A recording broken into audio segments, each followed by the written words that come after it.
ഈശോമിശിഹായ്ക്ക് സ്തുതിയായിരിക്കട്ടെ. ജീവിത വിജയവുമായി ബന്ധപ്പെട്ട ധ്യാനചിന്ത നമ്മൾ തുടരുകയാണ്. ഇന്ന് സെപ്റ്റംബർ 13 വിശുദ്ധ ജോൺ ക്രിസോസ്റ്റോമിനെ പ്രത്യേകം നമ്മൾ സഭയിൽ അനുസ്മരിക്കുകയും അദ്ദേഹത്തിന്റെ മാധ്യസ്ഥം തേടി പ്രാർത്ഥിക്കുകയും ചെയ്യുന്നു.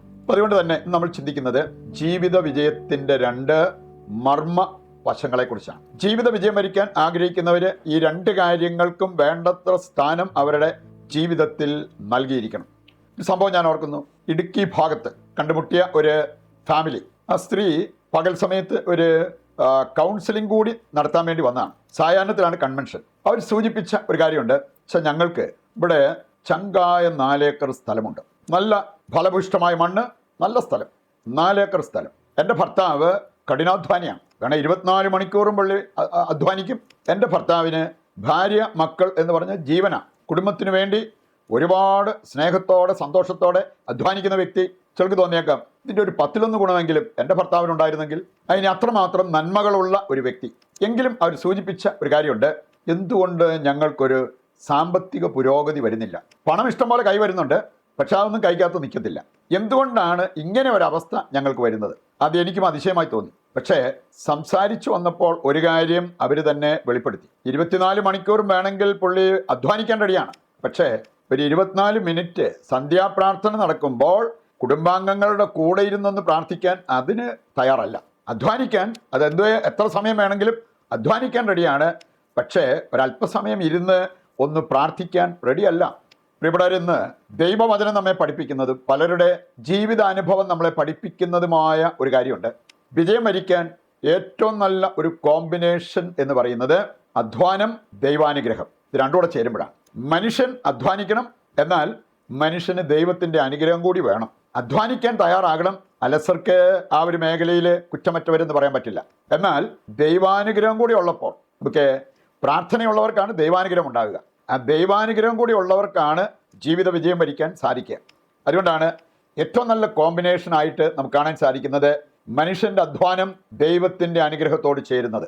ഈ 2 കാര്യങ്ങൾ ജീവിത വിജയത്തിൻ്റെ മർമ്മവശങ്ങളായിട്ട് നമ്മൾ കാണേണ്ട 2 പ്രധാനപ്പെട്ട കാര്യങ്ങളാണ്. വിശുദ്ധ ജോൺ ക്രിസോസ്റ്റം പ്രാർത്ഥനയുമായി ബന്ധപ്പെടുത്തി പറഞ്ഞിരിക്കുന്ന ചില കാര്യങ്ങൾ ശ്രദ്ധേയമാണ്. നമ്മൾ ശരിക്കും പ്രാർത്ഥിക്കുന്നവരാണെങ്കിൽ, ദൈവാനുഗ്രഹമുള്ളവരാണെങ്കിൽ പലതും നമ്മുടെ ജീവിതത്തിൽ സാധ്യമാകും. അദ്ദേഹം പറഞ്ഞത് പ്രാർത്ഥിക്കുന്നവരുടെ ഒരു മേന്മ എന്ന് പറയുന്നത് അസാധ്യ കാര്യങ്ങൾ പ്രാർത്ഥന അവരുടെ കാര്യത്തിൽ സാധ്യമാക്കും. മറ്റു പലരും പ്രാർത്ഥനയില്ലാത്തവരും ദൈവാശ്രയത്വമില്ലാത്തവരും അവർ ചിലപ്പോൾ പറഞ്ഞേക്കാം ഇതൊന്നും നടക്കാൻ പോകുന്നില്ല, അസാധ്യമായ കാര്യം.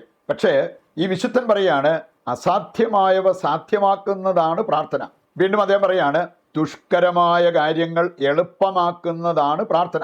നമുക്ക് ചില പ്രതികൂല സാഹചര്യങ്ങൾ, സംഘർഷാവസ്ഥകൾ ഇതൊക്കെ വരുമ്പോൾ അവിടെ നിരാശപ്പെട്ട് നിരുന്മേഷരായി പോവുകയല്ല ചെയ്യേണ്ടത്.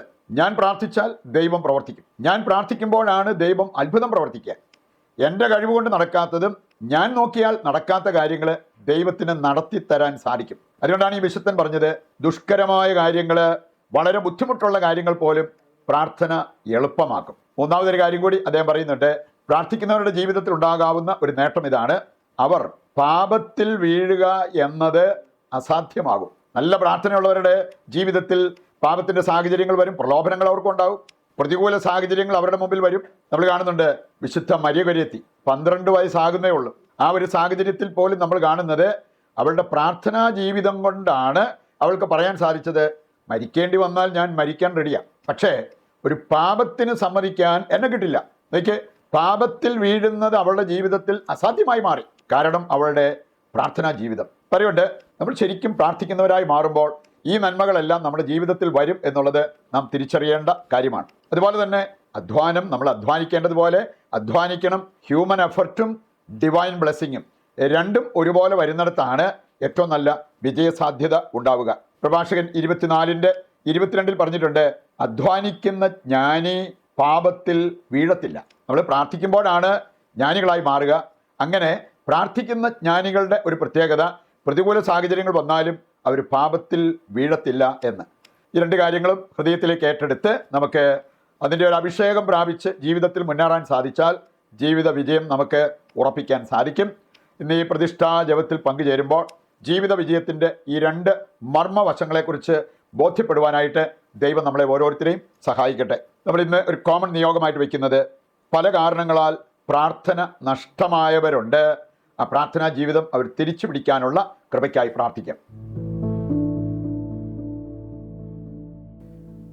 മനുഷ്യന്റെ വിജയം ദൈവത്തിൻ്റെ കരങ്ങളിലാണെന്ന് അരുൾ ചെയ്ത ദൈവമേ, അങ്ങയെ കൂടാതെ ഞങ്ങൾക്കൊന്നും ചെയ്യാൻ കഴിയുകയില്ലെന്ന് ഞങ്ങൾ വിശ്വസിക്കുകയും ഏറ്റുപറയുകയും ചെയ്യുന്നു. ഞങ്ങളുടെ അധ്വാനം ഫലമണിയേണ്ടതിന് അവിടുത്തെ ആശീർവാദം ഞങ്ങൾക്ക് നൽകണമേ. ഞങ്ങളുടെ എല്ലാ പ്രവൃത്തികളും ദൈവവിചാരത്തോടെ ആയിരിക്കാനും ഞങ്ങളുടെ എല്ലാ സംരംഭങ്ങളും വിജയം കാണാനും അങ്ങയുടെ സഹായവും സംരക്ഷണവും ഞങ്ങൾക്ക് നൽകണമേ. പരാജയത്തിന് വഴി തുറക്കുന്ന അഹങ്കാരവും മറ്റു പാപപ്രവൃത്തികളും വെടിഞ്ഞ് ദൈവാശ്രയത്വത്തിലും പരസ്നേഹ പ്രവൃത്തികളിലും വേരുപാകി അടിയുറയ്ക്കാൻ ഞങ്ങളെ സഹായിക്കണമേ. മറ്റെന്തിനേക്കാൾ ഉപരിയായി ജീവിത വിജയം ലക്ഷ്യമാക്കാനും അങ്ങയുടെ സഹായത്താൽ അത് കൈവരിക്കാനും ഞങ്ങൾക്ക് കഴിയട്ടെ. ആമേൻ. ഇതിൻ്റെ എല്ലാ ആവശ്യങ്ങളും ഇന്നത്തെ നമ്മുടെ എല്ലാ പ്രവർത്തനങ്ങളെയും ദൈവകരങ്ങളിൽ ഏൽപ്പിച്ച് താഴ്ന്ന സ്വരത്തിൽ കർത്താവിനെ സ്തുതിച്ചുകൊണ്ട് ദിവ്യകാരുണ്യത്തിൻ്റെ ആശീർവാദം സ്വീകരിക്കുവാനും നമുക്ക് ഒരുങ്ങാം. യേശുവേ നന്ദി. Hallelujah, hallelujah. കർത്താവേ, ഇന്നേ ദിനം അങ്ങയുടെ പക്കലേക്ക് ഞങ്ങൾ ഉയർത്തുന്ന എല്ലാ പ്രാർത്ഥനാ വിഷയങ്ങളും അവിടുന്ന് കൈക്കൊള്ളണമേ.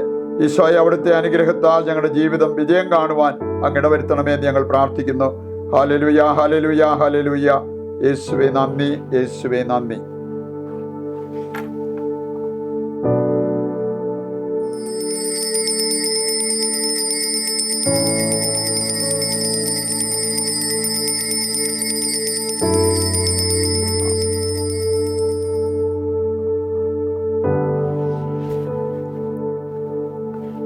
പരിശുദ്ധ പരമ ദിവ്യകാരുണ്യത്തിന് എന്നേരവും ആരാധനയും സ്തുതിയും പുകഴ്ചയും ഉണ്ടായിരിക്കട്ടെ. ഈശോ മിശിഹായ്ക്ക് സ്തുതിയായിരിക്കട്ടെ. ദൈവം നിങ്ങളെ സമർത്ഥമായി അനുഗ്രഹിക്കട്ടെ.